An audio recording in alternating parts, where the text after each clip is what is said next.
ताते, आज आषाढी एकादशी. लाखो वारकरी विठुरायाच्या भेटीसाठी पंढरपूरच्या वाटेवर चालत आहेत.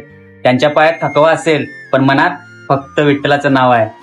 खरं सांगायचं तर प्रत्येक वर्षी मनात इच्छा असते की आपण ही वारी करावी, पण प्रत्येकाच्या आयुष्यात काही ना काही जबाबदाऱ्या असतात. घर, संसार, काम आणि त्या जबाबदाऱ्यांमुळे अनेकांना आमच्यासारखं मन असून ही वारी करता येत नाही. पण म्हणून भक्ती कमी होत नाही. विठ्ठलापर्यंत पोहोचण्यासाठी फक्त पंढरपूरची वाट चालावी लागते असं नाही.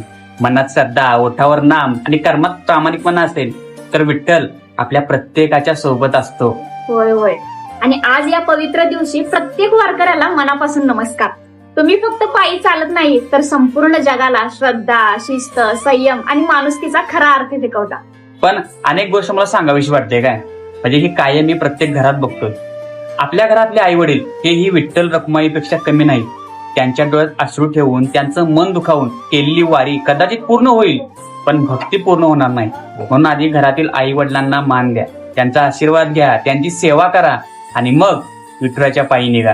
कारण ज्याच्या घरात आई वडिलांचा सन्मान आहे तिथेच विठ्ठलाचा खरा वास असतो. विठुराया, यंदा नाही जमलं, पण कधीतरी तुझ्या दारी वारकरी म्हणून येण्याचं भाग्य नक्की दे.